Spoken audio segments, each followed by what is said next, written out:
Acerquémonos confiadamente al trono de su gracia.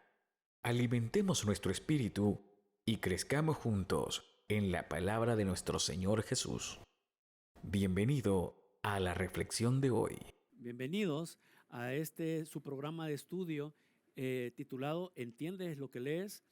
En donde está precisamente en el canal de YouTube de nuestra congregación Iglesia Cristiana Quemuel. Bien, en esta ocasión la idea es seguir con el tema del servicio que hemos venido hablando anteriormente y tocar el tema ahora de la vida de un personaje bíblico que todo el mundo conoce, un personaje bíblico que también todo el mundo admira, pero no por eso hay que ver qué es lo que pasó en su vida para que todo el mundo, para que tuviera esa grandeza. Alguna vez nos hemos preguntado acerca de la vida de Josué. Me ha gustado su vida.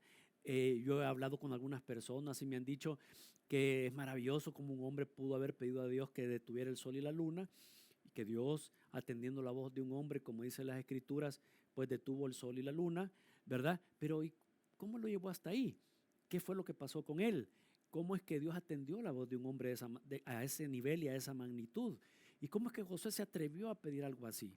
Todos esos temas, todas esas preguntas, es las que vamos a responder en el curso de este estudio. Para no retrasarlo más, comencemos ya. Bien, Josué no comenzó su vida, hijo de Num, por supuesto, su padre se llamaba Num, no comenzó llamándose Josué. Num, su padre, lo bautizó con el nombre de Oseas.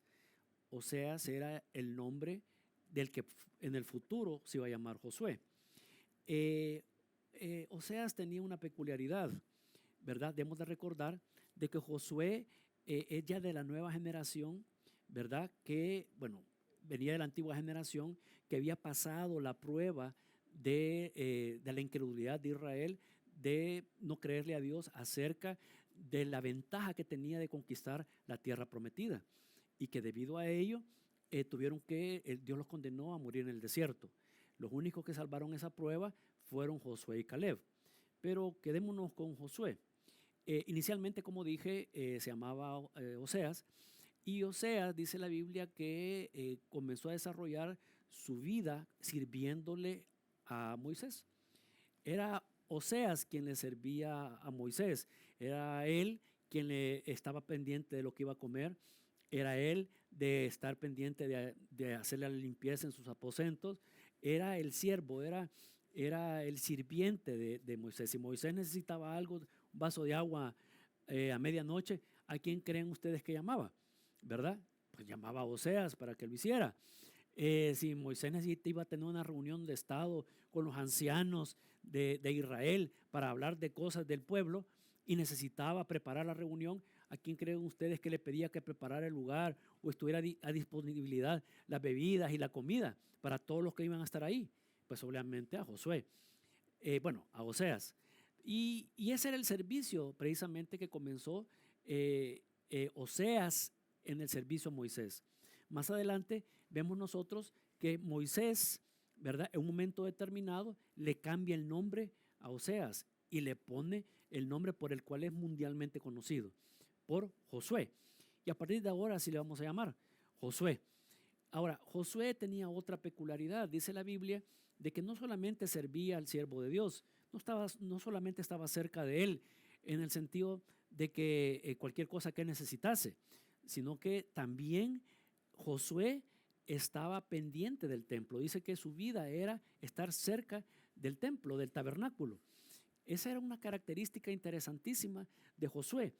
Generalmente los servidores o muchos de los que sirven, ¿verdad? Les llama más la atención de la publicidad de su servicio, pero se van alejando o se olvidan que no deben de separarse jamás de la fuente principal de su servicio, ¿verdad?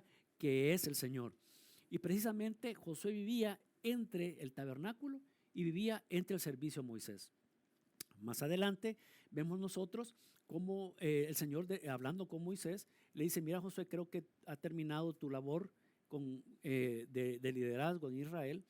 Ya el propósito que tenía contigo ha terminado, ¿verdad? Y ha llegado el momento de partir. Entonces le dice, bueno, vamos a tener que elegir un sucesor tuyo. ¿Y a quién creen ustedes que se le ocurrió al Señor elegir? Cosa que, por cierto, no sorprendió en absoluto a Moisés. Precisamente, ya veo que ustedes están respondiendo lo que voy a decir, es que Dios elige en la figura de Josué el próximo personaje que iba a liderar el pueblo de Israel, con una misión muy importante, como era la siguiente etapa de la conquista, ya directamente la conquista militar de la tierra prometida, en donde iban a pasar una primera prueba, que la primera prueba va a ser pues, atravesar el Jordán.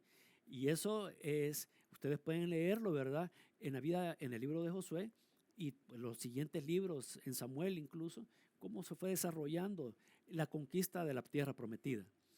Ahora, en primer lugar, Dios decide que sea Josué el sucesor de Moisés. Eso es lo primordial. Moisés lo acepta, no ve nada extraño en ello. Es normal que así sea. Lo ve una elección natural. Josué es elegido. Pero la Biblia dice de que cuando se le anunció al pueblo de que había un nuevo sucesor, de que Moisés y Dios habían acordado nombrar, y recae ese nombramiento en la vida de Josué, dice la Biblia que nadie le sorprendió tampoco. O sea, ¿qué quiere decir? De que Josué y su servicio era conocido públicamente. Todos sabían quién era, todos sabían qué es lo que hacía, pero sobre todo todos conocían su actitud.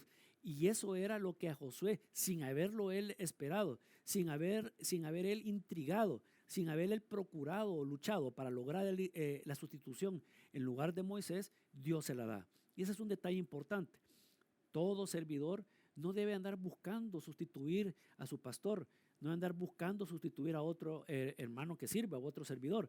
En absoluto, no debe aspirar absolutamente a nada. Simple y sencillamente su única aspiración debe ser el de servir. Servir, servir y servir. Como ya hemos dicho antes, en tiempo y fuera de tiempo. Es su única aspiración. La grandeza, la oportunidad, el ir un escalón más allá, eso lo da el Señor. Los nombramientos los da Dios. No es que uno los ande buscando. Y precisamente eso es lo que pasó en la vida de Josué. De repente, Josué se encuentra con que es ahora el líder de Israel. Moisés muere y ahora él tiene una misión. La primera misión que tiene enfrente es precisamente la conquista de la tierra prometida. Y si ustedes leen, se van a dar cuenta que no le fue nada agradable, ¿verdad? Lo que siguiente que pasó. Y es que obviamente, aparte que iba a ser una vida de guerrero, una vida de lucha, una vida constante de confiar y depender completamente del Señor, entonces Josué se enfrenta a su primera prueba, como era la conquista de Jericó. No voy a hablar sobre los detalles de la conquista de Jericó en esta ocasión, porque sé que muchos de ustedes la conocen. Pero lo que sí quiero hacer notar es que a Josué le tocó la triste tarea de enfrentar el juicio de Acán, que fue un personaje que venía precisamente de una nueva generación, de que Dios había levantado en el desierto con una aspiración diferente de creer en el Señor, de que podían conquistar la tierra. De hecho, era soldado y por eso estaba peleando junto con sus compañeros ahí en Jericó. Sin embargo, falló por las razones que ustedes conocen, pero a donde yo quiero llegar es que a Josué le tocó enfrentar tristemente esa situación. El fin de Acán y su familia no es de los mejores, creo que son los más tristes que hemos visto, que hemos visto en las Escrituras, pero tenía que enfrentarlo, porque no siempre dentro de nuestro servicio nos vamos a encontrar con situaciones agradables.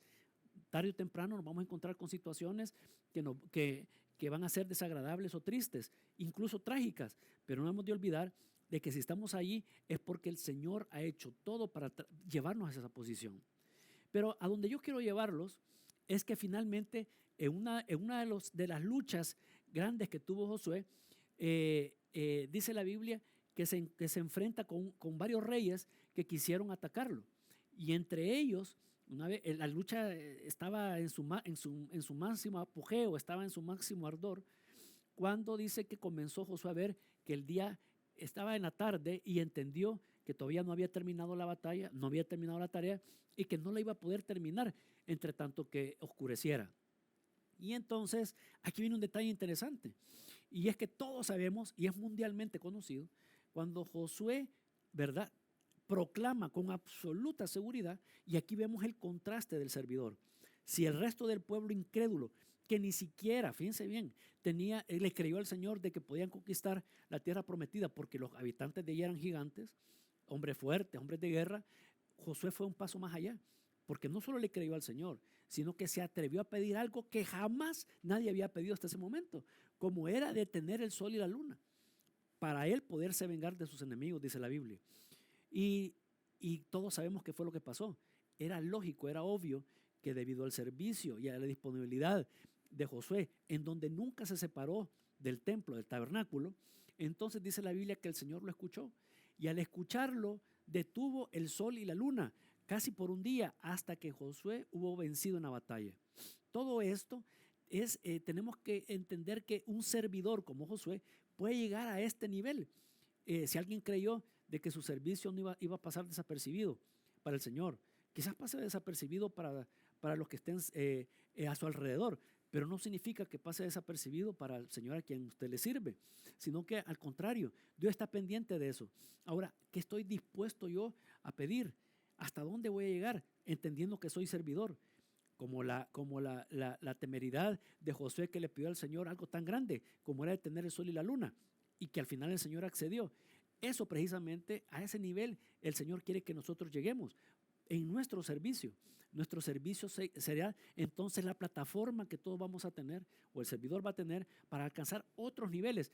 No porque sea esa su aspiración. José quizás nunca aspiró a eso, pero ante las circunstancias no le tocó más que actuar y creer en que aquel no solamente le iba a dar la victoria en la batalla, sino que a su vez, ¿verdad?, iba a detener el sol y la luna para permitirle a su siervo Josué realizar el propósito por el cual Dios lo había llevado hasta ahí. El servicio es mucho más grande de lo que nosotros nos imaginamos. El servicio realmente es grande. Y como dije en el programa y en el estudio pasado, si muchos de nosotros todavía no servimos o tenemos algún temor de adquirir el compromiso del servicio, tenemos que comprender que mientras hay vida hay esperanza. Mientras usted viva, mientras algo le nació en su corazón para el servicio, mientras el Señor ponga algo en su corazón, debe de comprender que Dios quiere que le sirva, porque algo grande tiene para con usted. Y es el momento de hacerlo. Ya no lo deje para después. Las circunstancias del país o en el mundo acerca de cómo estamos viviendo el tema de la pandemia, alguien dirá quizás no son las mejores, pero ahora donde quizás más el servicio sea más importante a los demás. Nuestro pastor y muchas otras personas en nuestra congregación no los ha detenido la pandemia. Han estado trabajando desde que comenzó este tema y no han dejado de trabajar. Y yo me preguntaba, bueno, ¿y cómo es que no les ha pasado nada si ahí siguen todavía? Y eso más adelante vamos a ver acerca del cuidado especial que Dios tiene para con sus servidores. Pero en realidad el servicio es mucho más de lo que nos imaginamos. Y es ahí donde nosotros podemos decirle, Señor, yo te sirvo. Es cierto, no aspiro más, pero estoy esperando que tú, Señor, hagas esto o aquello. Si usted nota, ¿verdad? Los apóstoles cuando estaban en el ejercicio del servicio de enseñanza a los demás o la evangelización, levantaban muertos, sanaban enfermos y al Señor los escuchaba, los respaldaba. Y eso es importante que lo sepamos. Esa es la calidad del servicio que el Señor quiere, porque es la calidad del servicio que en la figura de Josué el Señor dejó como ejemplo para todos nosotros. Bien, quiero agradecer que estén siempre con nosotros, ¿verdad? De que le den clic, ¿verdad?, a nuestro canal de YouTube de la Iglesia Quemuel, y gracias por su atención este día.